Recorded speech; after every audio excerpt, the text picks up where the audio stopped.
Shalom, shalom, je viens bénir le nom du Seigneur encore. Je viens nous exhorter encore afin que cette année 2026, vraiment que le Seigneur fasse beaucoup de choses avec nous. Que Dieu soit glorifié. J'ai lu la parole de Dieu, Matthieu 2, chapitre 2. Et nous avons intitulé « Attention aux cadeaux empoisonnés ». Effectivement, il existe des cadeaux qui font la joie, mais il y a certains cadeaux qui détruisent. Alors nous allons lire la parole de Dieu. Jésus étant né à Bethléem en Judée au temps du roi Hérode, voici des mages d'Orient arrivèrent à Jérusalem et dirent « Où est le roi des Juifs qui vient de naître? Car nous avons vu son étoile en Orient, et nous sommes venus pour l'adorer. » Le roi Hérode, ayant appris cela, fut troublé et tout Jérusalem avec lui. Il assembla tous les principaux sacrificateurs et les scribes du peuple, et il s'en informa auprès d'eux du lieu où le Christ devait naître. Voilà que les mages voient une étoile briller. Ils savaient que comme il y a une étoile qui brille, donc il y a quelqu'un d'important qui est en train de naître. Et cette étoile-là, la façon dont elle est en train de briller, ça ne peut être que le roi. Vous savez, dans nos quartiers, moi je connaissais une dame qui disait, chaque fois qu'il y a une femme dans le quartier, que la grossesse commence, elle est au courant, elle sait. Comment elle sait? C'est les mamans là qui enlèvent les gingodingodi des enfants là, qui enlèvent les testicules des enfants dans le quartier. Il y a des parents comme ça, qui enlèvent les testicules des enfants. Les enfants pleurent toute la nuit, les enfants n'arrivent pas. Ce sont ces gens-là dans les quartiers. Et ces gens-là, quand une maman est enceinte, ils voient, ils savent. Ils sont informés. Alors la parole de Dieu dit, les mages ont vu cette étoile et ils ont dit, il faut que nous allons adorer celui qui vient de naître. Alors ils sont partis, arrivés, ils ont suivi comment on appelle ça, l'étoile, ils ont suivi, ils ont fait leur science, ils ont calculé, mais ils sont partis aussi voir dans les Écritures, ils ont vu que cet enfant devait naître quelque part. Et donc ils sont partis voir Hérode, le roi, pour lui informer que mais il y a un roi qui vient de naître ici. Il dit, oh, comment il y a un roi? Est-ce que vous vous rendez compte qu'un bébé fait peur même au roi, au gouverneur, au président, un bébé? C'est grave. Et donc, ils sont venus pour dire aux Juifs, à Hérode, qu'il y a un enfant qui vient de naître, qui est roi. Et donc, ils lui dirent, alors Hérode, au verset 7, alors Hérode fit appeler en secret les mages et s'enquit soigneusement auprès d'eux depuis combien de temps l'étoile brillait. Puis il les envoya à Bethléem en disant, allez, prenez des informations exactes sur le petit enfant. Quand vous l'aurez trouvé, faites-le moi savoir, afin que j'aille moi aussi l'adorer. Il ment. En fait, il veut avoir des informations parce qu'il faut éliminer le roi. Je dois être le seul roi, moi, Hérode. Il n'y a pas deux rois. Donc, il voulait éliminer Jésus. Donc, il a dit, allez vous informer, allez chercher des informations, parce que moi, je sais par derrière le projet que j'ai. J'ai un projet de malheur pour cet enfant. Je n'ai pas un projet de bonheur, parce que je vais être le seul roi. Et dans beaucoup de familles, les hommes forts de nos familles, qui connaissent, qu'on appelle là les chefs de famille, faites attention aux chefs de famille. Et ces chefs de famille-là, ils connaissent, ils savent quand on veut enlever quelqu'un dans la famille. Ils connaissent, ils savent, ils sont informés. Et il dit, puis il envoya à Bethléem, a dit, allez prenez des informations exactes sur le petit enfant. Mais on veut aller prendre des informations sur un petit enfant. C'est pour ça, faites attention à qui tu parles et comment tu parles. Certaines personnes savent manipuler pour avoir les informations. C'est parce qu'il veut te faire parler. Il est à côté de toi parce qu'il veut te faire parler. Il va avoir des informations. Parce qu'on ne peut faire du mal que par rapport aux informations. C'est pour ça que celui qui est capable de faire plus de mal, c'est celui qui est à côté de toi. C'est lui qui vit avec toi. C'est lui qui connaît quand tu sors, quand tu entres. C'est lui à qui tu dis toutes tes choses. Cette personne-là est capable de faire plus de mal que celui qui ne connaît pas. Parce que celui qui ne connaît pas, pour venir faire du mal, il doit s'informer. Et il doit chercher quelqu'un avec qui tu es souvent pour pouvoir t'informer. Fais attention à tes informations. Tes informations sont nécessaires afin de te détruire ou de te construire. Nous avons l'habitude, tu connais quelqu'un aujourd'hui seulement, ça devient ton ami. Ou tu dis tout, Magnoso. Au bout de 2 semaines seulement que tu connais cet ami-là, il connaît tout de toi. Elle connaît tout de toi. Parce que toi, tu aimes les amis, tu aimes faire l'amitié. Non, il faut avoir la discrétion. Tu dois avoir un frein sous ta langue. Tu dois savoir ce que je dis, ce que je ne dis pas. Et après, tu vas voir. Et elle avait dit, ah, mais est-ce que c'est moi vraiment qui ai dit? Parce que Bilobé là, tu parles, tu n'as pas de frein. Et après, quand tu as dit, tu ne sais même pas ce que tu as dit, ce que tu n'as pas dit. Cette année 2025, mets le frein dans ta bouche. Mets le frein dans ta langue là. Quand tu lances un mot, tu sais ce que tu as dit. Et quand tu as dit à quelqu'un, tu sais ce que tu lui as dit. Il dit, quand vous l'aurez trouvé, faites-le moi savoir, afin que j'aille moi aussi l'adorer.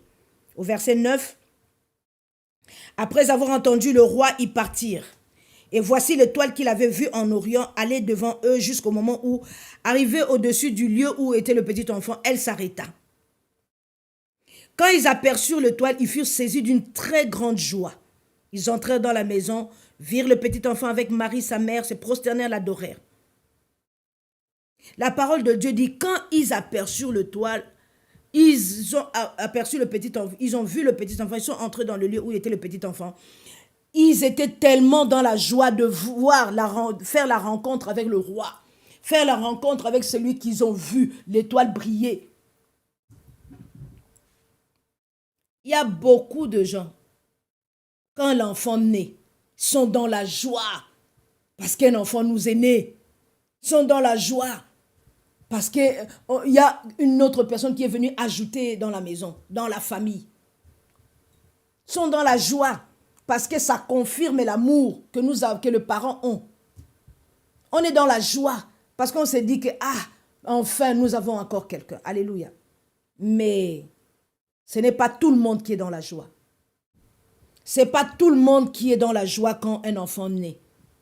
Il y a certaines personnes qui disent, mais avec tout ce que nous avons fait, avec tout ce que nous avons rendu cette maman malade, avec tout ce qu'on a jeté sur cette femme, nous avons voulu que cet enfant meure dans le ventre avant de sortir. Mais cet enfant est quand même sorti. T'es-tu? Beaucoup ne sont pas dans la joie de te voir. Je vous ai toujours raconté mon histoire.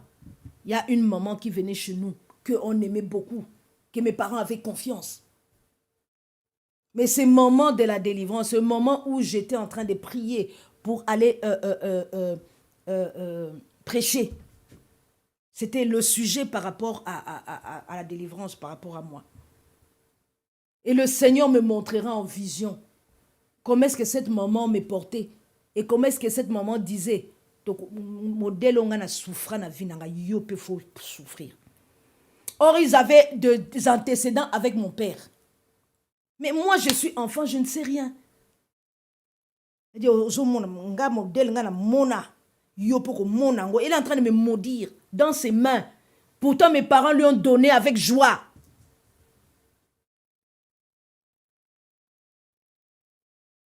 La personne rit avec vous, mais vous ne connaissez pas le cœur. C'est pour cela, c'est bon cette année que tu puisses vraiment te confier au Saint-Esprit.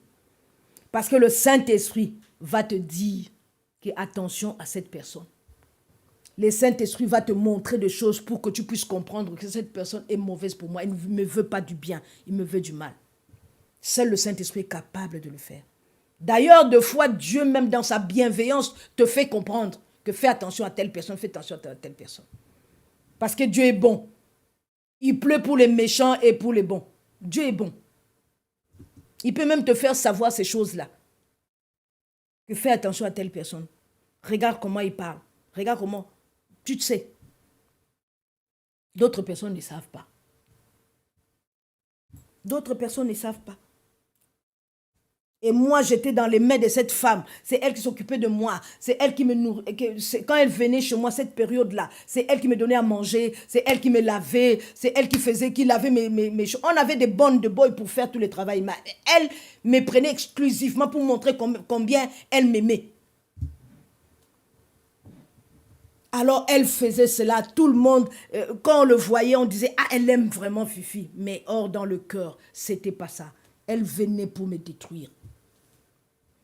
Alors, au verset 11 de chapitre 2 de Matthieu, il dit, ils entrèrent dans la maison, virent le petit enfant avec Marie, sa mère, se prosternèrent, l'adorèrent. Ils ouvrirent ensuite leur trésor et lui offrirent en présent de l'or, de l'encens, de la myrrhe. Ils sont venus avec joie, donner les cadeaux, parce qu'ils se disaient, voilà, celui qu'on voulait adorer, on voulait se prosterner, il mérite ces cadeaux. Oh, il y a des cadeaux empoisonnés. Cette femme m'a amené les cadeaux, mais quel cadeau m'a donné? Qu'est-ce qu'elle m'a donné comme nourriture? Qu'est-ce qu'elle disait dans la nourriture? Qu'est-ce qu'elle faisait?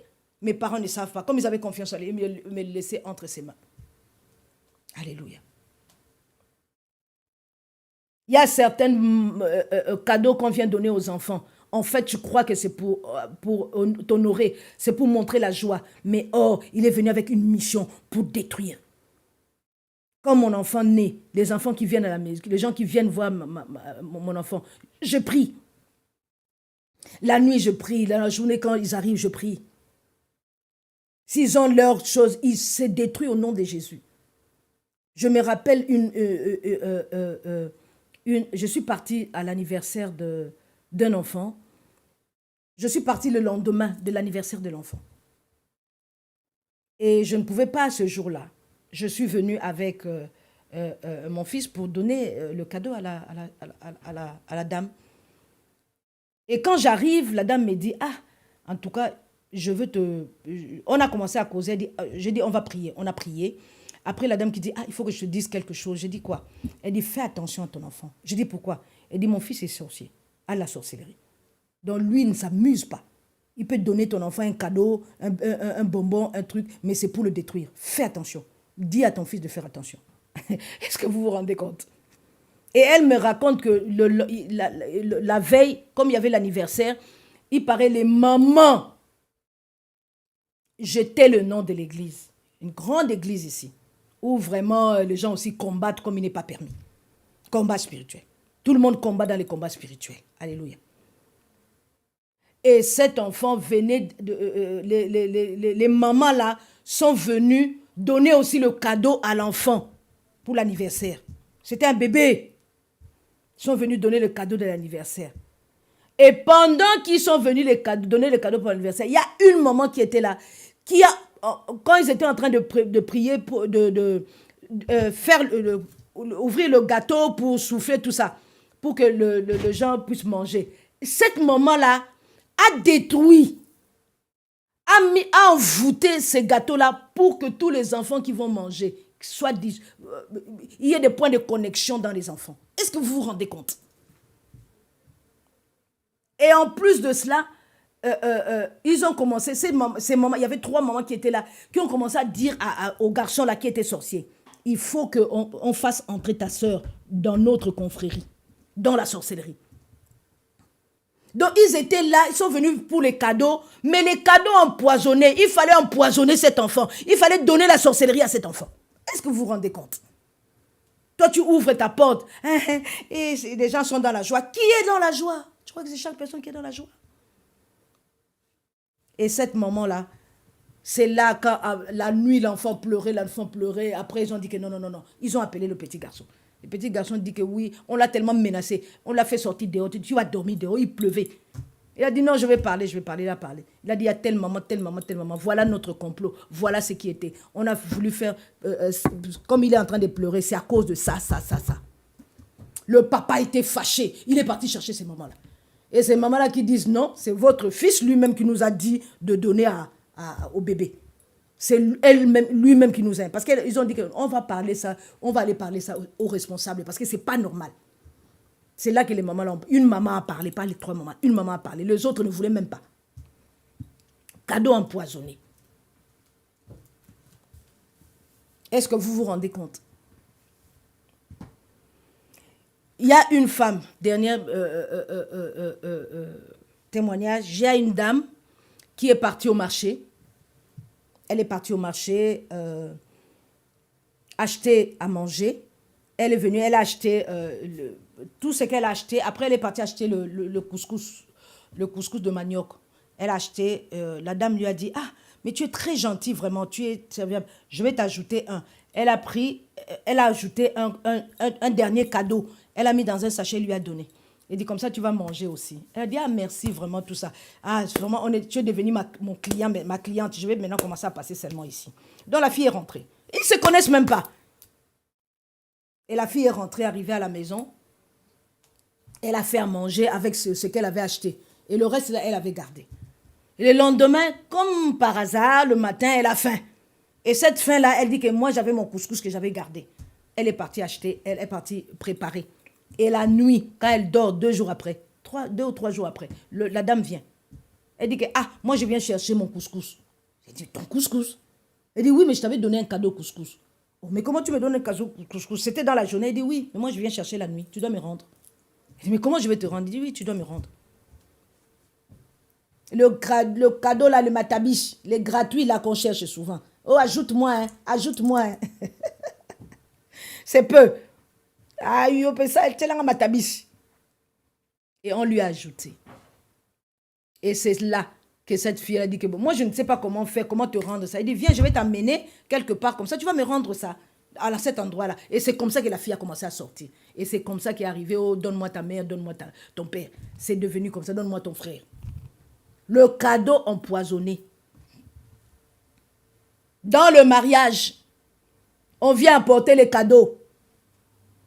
Mais faites attention à tous les cadeaux qu'on met. Il y a des cadeaux destructeurs qui sont là pour détruire votre couple, pour te détruire. J'ai connu la femme d'un pasteur. À l'époque, son mari n'était pas encore pasteur.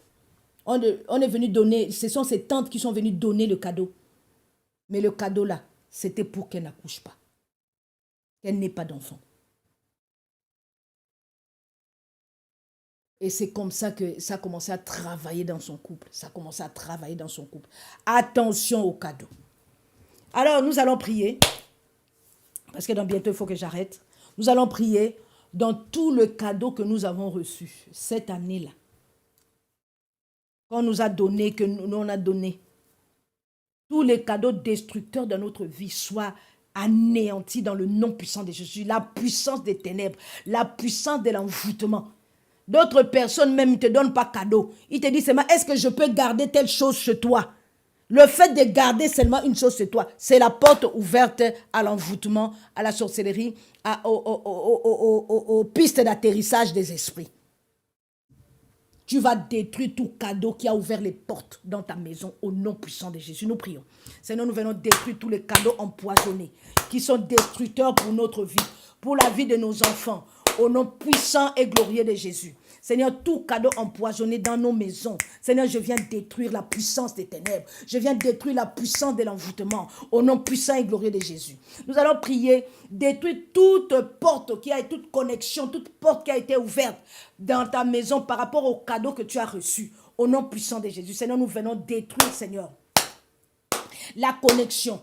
Émetteur, récepteur dans ma maison, à partir de ces cadeaux, au nom puissant de Jésus. Toute connexion avec le monde des ténèbres, soit détruite. Toute connexion avec le monde de la sorcellerie, soit détruite au nom puissant de Jésus. Toute manipulation de mon comportement, des comportements des enfants dans la maison, soit détruite. C'est toute manipulation. Tu vas prier toute manipulation des ténèbres qui va changer les comportements des enfants, qui va détruire la vie des enfants, qui va détruire ton mariage, qui va détruire ta vie, qui va détruire la vie de ton mari, qui va te détruire toi-même, que ce soit ton commerce, que ce soit ton projet, que ce soit dans ton travail. Tu vas détruire cela au nom puissant de Jésus. Cette puissance est nulle et sans effet dans ta maison. Au nom puissant de Jésus, nous prions.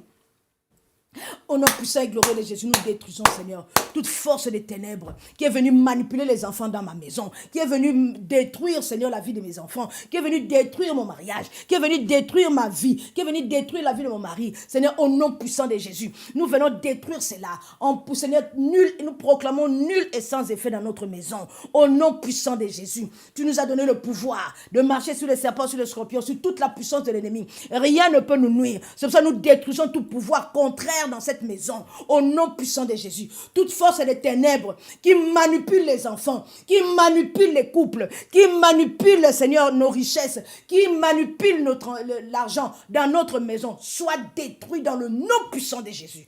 Au nom puissant et glorieux de Jésus. Nous venons proclamer le règne de Christ. Que ta volonté soit faite sur la terre comme au ciel. Merci Seigneur parce que tu fais au-delà de ce que nous pensons, nous attendons. 2026, nous avons la victoire Seigneur. Quelle que soit la destinée, qui a été déviée, Seigneur, nous venons remettre les choses en place. Seigneur, comme tu as établi le soleil, la lune, les étoiles, Seigneur, comme tu nous établis dans nos fonctions, dans nos maisons, au nom puissant de Jésus. Gloire et louange à toi Seigneur. Que la croix de Christ soit plantée dans nos maisons, au nom puissant de Jésus. Que tous ceux qui ont voulu dévier la destinée de nos enfants, notre destinée, Seigneur, échoue maintenant au nom puissant de Jésus. Échec. Je viens parler de l'échec des esprits des ténèbres, l'échec de la sorcellerie dans ma famille, l'échec de l'envoûtement, l'échec de l'enchantement, au nom puissant et glorieux de Jésus. Au nom puissant et glorieux de Jésus. Seigneur, je viens couvrir ma maison dans le sang de Jésus. Commence à prier le sang de Jésus dans la maison, sur les enfants, au nom puissant de Jésus. Au nom puissant de Jésus. Gloire et louange à toi, Seigneur. Au nom puissant et glorieux de Jésus, nous disons Amen. Que Dieu soit honoré.